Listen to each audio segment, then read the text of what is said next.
Chers petits observateurs, mercredi 18h avec, aujourd'hui il faut le dire, une rareté.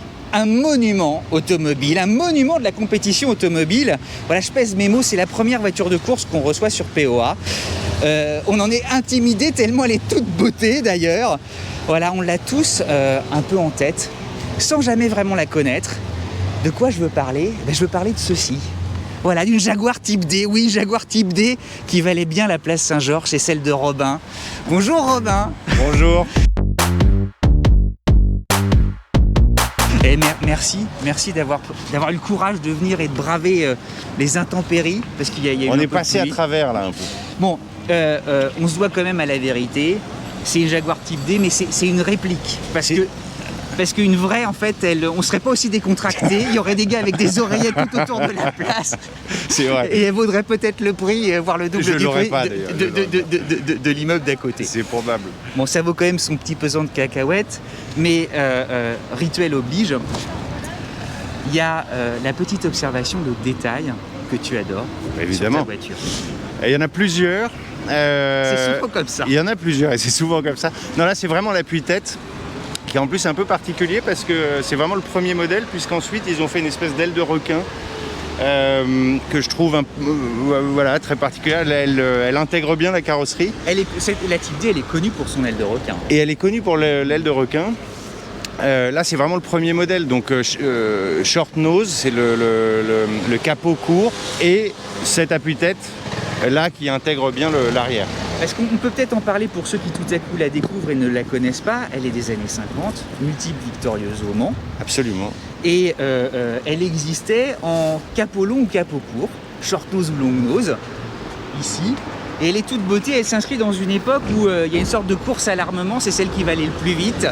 C'est l'étoffe des héros en fait. Exactement. Non, alors, c'est aller vite et freiner. Et c'est ce qui faisait la différence, parce qu'il y avait plusieurs modèles Type D. Et Lynx, qui avait d'ailleurs pris le châssis et la motorisation de Jaguar pour développer ses propres Lynx.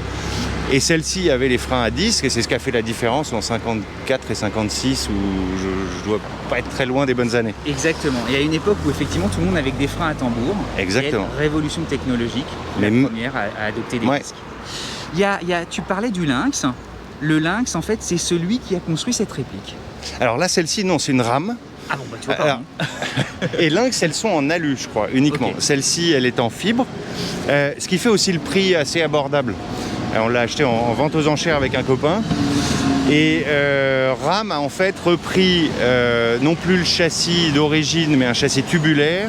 Il a conservé les freins à disque et c'était reconnu surtout pour être une réplique qui conservait la motorisation à l'identique de Jaguar, qui était en 3,4 litres ou 3,8 litres. Là, c'est un 3,5 litres qui développe à peu près 300 chevaux pour 800 kg. Donc ça fait peur. À l'époque, ça roulait à 260. Ça roulait à 260. Il faisait 170 et quelques de moyenne au Mans. Moi, je suis monté une fois à des vitesses un peu importantes. Je ne comprends pas comment c'est possible. Quoi. Tu parlais de multiples détails qui te plaisent. Elle en est truffée. Les autres détails que tu adores alors ? Elle en est truffée parce que c'est complètement inhabituel. Moi je roule un peu en ancienne, mais pas du tout avec l'esprit de voiture de course. Et celle-ci reprend vraiment tous les codes.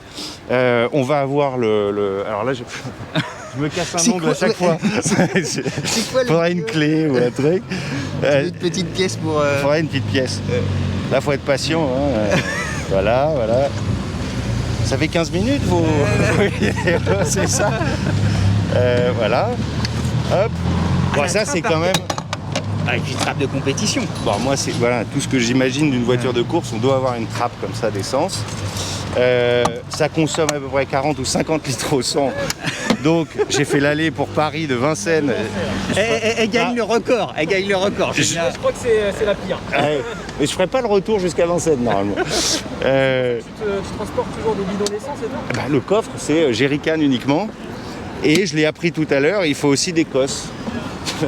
Des cosses de batterie parce que hélas, elle a calé, elle a perdu un peu d'électricité. Il va peut-être falloir la pousser. Ça c'est hyper sympa parce que ça donne une ambiance. Alors en plus il y a un cover tonneau, donc c'est cette toile qui couvre le passager. Et quand on la met, il y a une ambiance de monoplace. Le petit rétroviseur aussi là. Le petit rétroviseur qui sert pas à grand chose parce que ça vibre énormément. Donc c'est un peu sportif de conduire dans Paris, et puis là il y avait les bouchons. C'est encore plus sportif que conduite à droite, et moi je suis pas du tout habitué, donc doubler, il faut faire confiance à son copilote. Très confiance.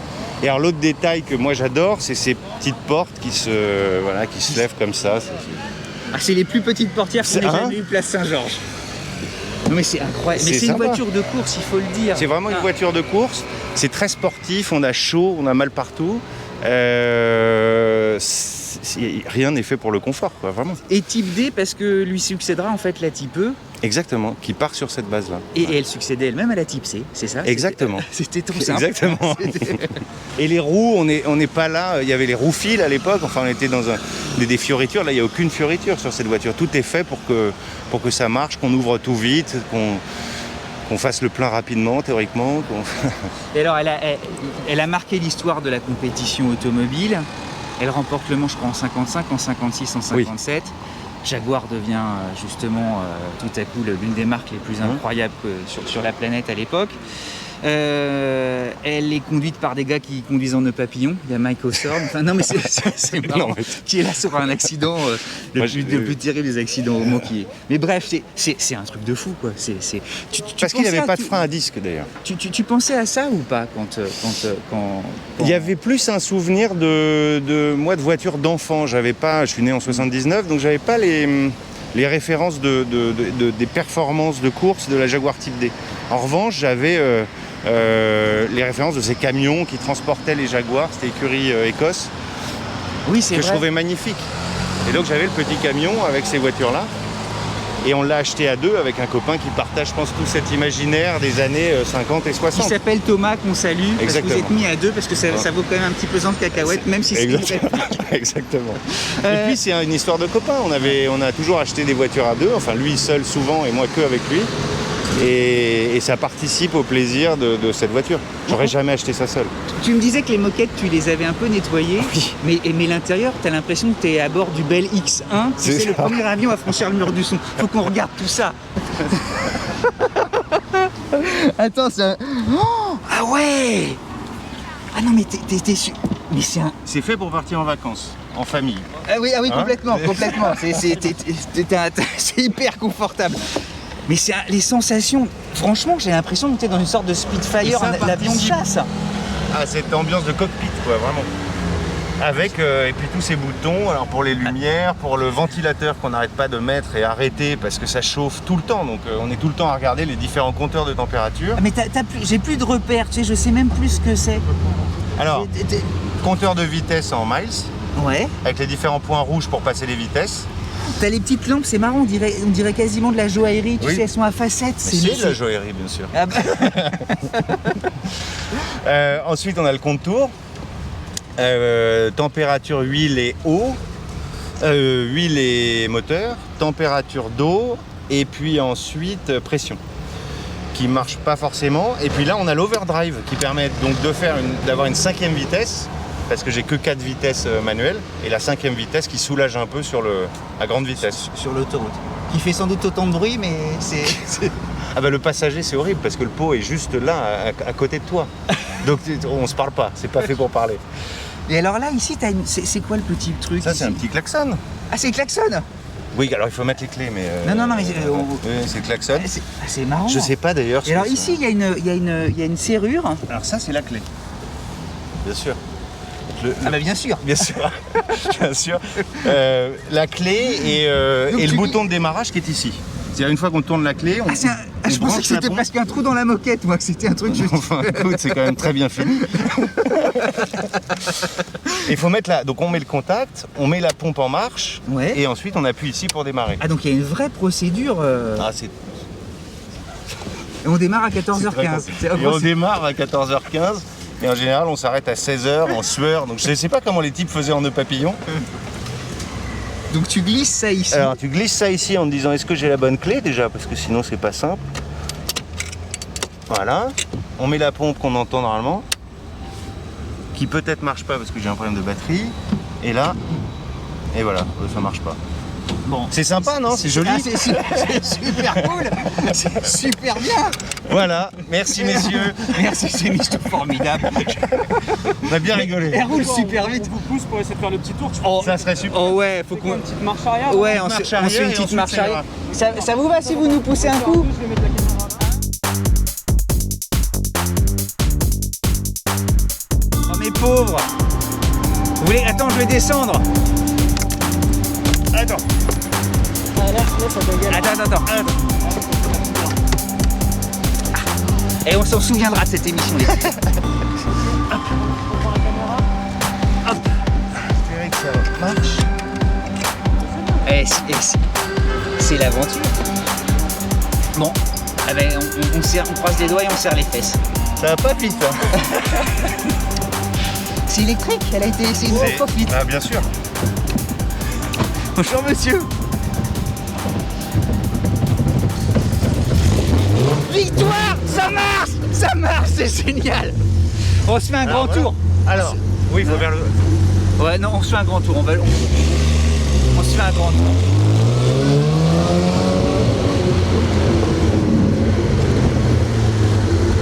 Non mais moi j'en suis sans voix et tout est ce Bobby. C'est vrai que tu sens que le pot est à côté de moi. Il est présent. Mais ça participe tellement au plaisir de la voiture, d'avoir le bruit, l'odeur, ça pue l'essence, ça pue l'huile, c'est compliqué, c'est vraiment physique, moi je trouve ça très physique. Je sais pas par où on passe, mais on y va. ouais, j'ai vu, mais c'est Hein? pas grave. De toute façon aujourd'hui l'émission sera pas comme les autres. On va prendre à gauche. Je voulais juste un truc. Vas-y, tu dis quoi? T'es tombé dessus par hasard avec Thomas, Oui. ton acolyte pour l'acquisition de la voiture et ton grand copain. Vous aviez imaginé un jour vous offrir une voiture comme ça ou c'est vraiment l'occasion qui a créé le larron? Mais on rêvait de ça, mais jamais. Et puis en plus, accéder à une réplique, quand tu aimes les voitures anciennes, c'est quand même un autre univers. Oui, parfois on te dit ouais mais c'est naze, tu t'es pris la réplique, ça va Exactement. pas. Ouais. Et ça nous parlait pas parce qu'on avait l'impression de voitures justement pas patinées, pas anciennes, c'était pas des constructions d'époque. Et on est allé dans une vente aux enchères qui marchait plutôt bien. Et en fait, le truc, c'est qu'en allant visiter les voitures, et plutôt une autre voiture que Thomas avait en tête, On va prendre à gauche. je mets le clignotant Ouais. qui est là d'ailleurs. Ah, il y a le clignotant Il y a le ici. clignotant là, clac, on met la main un peu pour dire que. Je vais mettre la on tourne. scène. Voilà, Voilà. super. Et donc on va voir les voitures. J'étais avec mes enfants, on regarde toutes les voitures, celles qu'il avait en tête, que Thomas avait en tête, finalement, nous plaisait pas tant que ça, enfin lui plaisait pas tant que ça. Et puis on tombe sur cette Jaguar qu'on n'avait même pas regardée dans le catalogue parce que réplique. Et en fait, patine dingue. Mais de tout, effectivement, de la moquette, de la peinture, des petits accros. On sentait que le type l'avait aimé, utilisé. C'est un type qui avait une Bugatti, une Lotus Barquette des années 60. Il a beaucoup couru avec celle-ci. Ah, il a couru, ouais, c'est Il a couru alors sur la des... petite plaque, la Speed Rally 2000. Ouais, alors il y avait plein de trucs. Alors c'est Ouais. plutôt des rallyes balades. Ouais. Mais il a fait les 1000 milles, il a fait pas mal de choses. Et en fait, l'exposition était le dimanche matin, la vente le dimanche après-midi. Et Thomas suivait la vente sur internet en me disant ça marche plutôt bien mais il y a des trous dans la vente, c'est-à-dire qu'il y a peut-être des opportunités. Est-ce qu'on se mettrait pas sur la Jaguar? Tout ça en octobre, donc sous la pluie, confinement ou sortie de confinement, donc un peu déprimé, donc envie d'acheter. Et du coup j'envoie au type la pièce d'identité, le RIB, etc. qui m'appelle pour la voiture. Pendant que ma femme ne savait rien, était en train de laver les enfants, etc. machin. Et je prends le coup de fil comme ça en me cachant un petit peu et il démarre à un prix qui était moitié prix par rapport à l'estimation basse. En me disant monsieur Coussement, machin. Hein. Et en fait, il n'y avait personne. De peur, je raccroche comme un idiot. Et la nuit du dimanche au lundi, je reçois une dizaine de SMS par cet expert qui est un très bon vendeur pour me dire vraiment vous devriez y aller parce que Elle est le faite prix est pour très vous, bas quand même. Puisqu'en fait, quand la vente aux enchères, la voiture n'est pas vendue, ou un bien n'est pas vendu, on peut faire une offre à la dernière enchère. La dernière enchère n'avait même, enfin c'était celle que j'avais pas prise, quoi, qui était à la moitié du prix.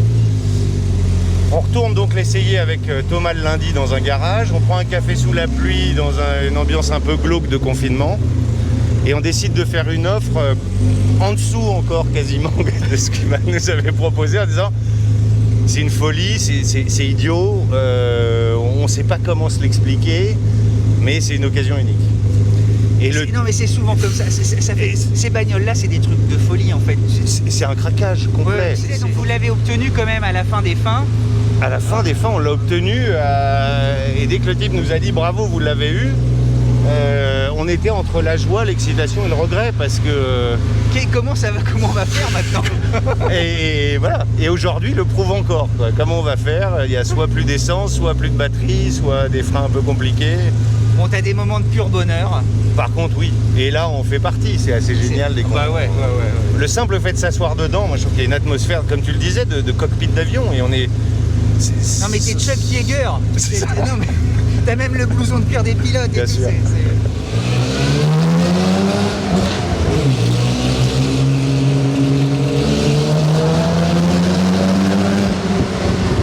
Et on tourne à droite. Merci.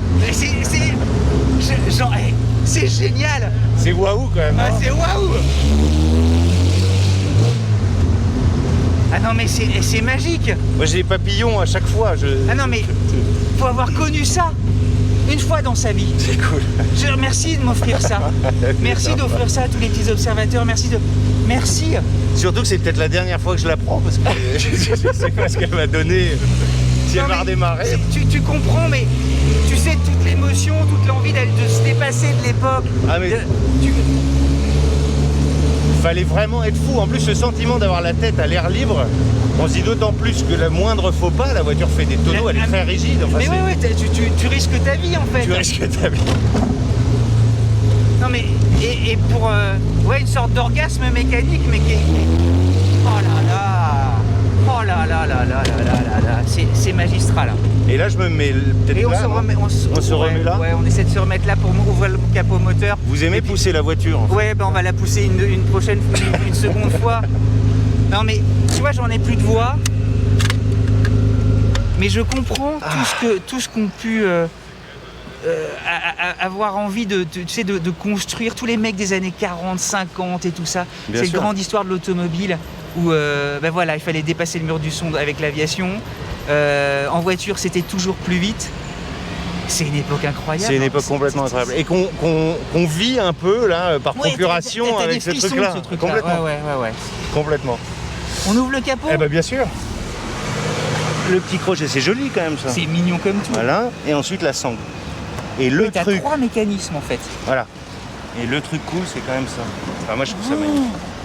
Et alors, c'est un vrai moteur Jaguar. C'est le vrai moteur Jaguar. La seule chose, c'est que le châssis est tubulaire. On le voit bien d'ailleurs. Mais c'est le moteur Jaguar 3,5 litres. Il parlait dans le descriptif de la vente aux enchères de 300 chevaux pour 860 kg. Avec une particularité, comme c'est de la fibre, pour que le capot reste, il y a du sable dedans qu'on entend d'ailleurs. Enfin, Il y a peut du entendre. pour faire Ouais, je contrepoids. pense qu'on peut l'entendre. Pour faire contrepoids. Ouais, c'est très léger. Ouais, Et qui permet de le tenir. Moi, je suis C'est beau quand même, non? Ouais, Enfin, non, mais c'est avec magique. 3 carbu Weber, C'est comme magique. à l'origine, Je- on n'arrête pas d'accélérer. On en a un peu parlé de la consommation, mais le réservoir. trop en parler, non, là. mais le réservoir, il fait quelle taille? 65 litres, avec une jauge qui marche pas, bien. Mais ça, c'est Les types normal. avaient pensé à plein de trucs, mais ils se sont dit la jauge. C'est pas très grave. Donc en gros, là je dois faire un petit périple en voiture. Je sais qu'il faut que je trouve à peu près tous les 100 km une pompe à essence. Ah ouais? Ouais, non, ça va être. C'est pire qu'une voiture électrique. C'est pire qu'une voiture électrique. Robin, on n'a pas parlé du prix, parce que certains vont s'imaginer des sommes folles. S'ils font type D et qu'ils regardent, évidemment, c'est plusieurs millions d'euros. Une réplica, c'est moins que ça. J'allais dire, c'est presque le prix d'une business car, d'un Oui, SUV que Jean Pagési, par exemple, peut vendre. Ça vaut quoi? Ça vaut 60 000 euros, Alors, c'est ça? les estimations, elles sont selon si c'est alu ou pas déjà, ou fibre, mais grosso modo, ça passe de 80, 100 000 à 100 000, 150 000 à peu près. Ce sont les prix affichés. Ensuite, les répliques, c'est des ventes, en tout cas aux enchères. Les prix sont très aléatoires et on peut faire des affaires un peu sympas. Et en dessous de cette cote de 80 000. Ouais, c'est ça. Nous, c'était le cas. On n'aurait pas fait ça. Et ça reste, c'est beaucoup d'argent. Mais vous êtes mis à deux. On s'est mis à deux déjà, Ouais, ok. pour les risques aussi, et pour les réparations, pour tout. Et puis parce que vraiment, c'est un truc à vivre, c'est pas un plaisir solitaire, il faut vraiment vivre le truc entre copains et c'est ce qu'on aime bien faire. Il y a un petit coffre derrière. Un grand coffre. Ah pardon, excuse-moi. Grand. On retrouve C'est vrai. le même mécanisme. Julien, regarde le truc. Voilà. Avec Vache. le couvre-tonneau Ah, qui est ici. qui est ici. On mettra peut-être tout à l'heure. Ça, c'est l'autre dossier. Ah ouais. Parce que moi, je me suis fait faire un petit dossier fin, là. Parce que sinon, je rentrais pas dedans, en fait. Donc, ils ont refait un petit dossier fin. Donc ça, c'est comme tu as juste ton siège. Là, c'est un coussin. C'est ça. Faut juste racheter des coussins en fonction des nombres de gens qui... et puis, on a un jerrycan. C'est mon meilleur ami. Et puis, le réservoir qui est derrière. Qui est derrière. C'est un autre rétroviseur, non, c'est quoi là-bas? Et on a des petits rétroviseurs qu'on clip ou qu'on ventouse. Ah, t'as les lunettes aussi. Et bien sûr, Mais indispensable. indispensable Ouais, avec ouais. le vent. Il y a- Et la batterie capricieuse. Et la batterie capricieuse. on va conclure là-dessus. Elle, évidemment, on l'a tous en tête à cause de ce fameux petit aileron de requin. Je crois que c'est l'une des rares voitures au monde à avoir cet appendice aérodynamique pour filer droit dans les lignes C'est droites. possible. C'est possible. Oui, Je j'en sais connais pas pas si ça a d'autres. été repris, tu vois. Les mecs Ce serait exploraient étonnant, plein, ouais. les mecs exploraient plein de choses, dont ce Mais je crois que truc-là. c'est très efficace. Dernière question, l'entretien courant, la manière dont justement tu vois, est-ce qu'il y a des dépenses extravagantes ou pour celui qui tout à coup serait titillé et se dire allez attendez, moi aussi je vais me mettre avec un copain, deux copains, Bah. trois copains, tu vois, puis on va s'en offrir une réplique pour le prix d'une Audi A6 avant bien optionnée et j'ai un monument historique. Il n'y a pas enfin, si on achète avec bon moteur, bonne boîte, Ouais, sachant que la carrosserie est en fibre, c'est pas coûteux comme l'aluminium. ok. Donc quitte à faire une folie, il y a la raison au moins de la carrosserie. Parce que quand on achète des anciennes voitures, on fait souvent attention à la carrosserie, tout se refait, mais la carrosserie plus difficilement. Là pour le coup c'est un peu l'inverse.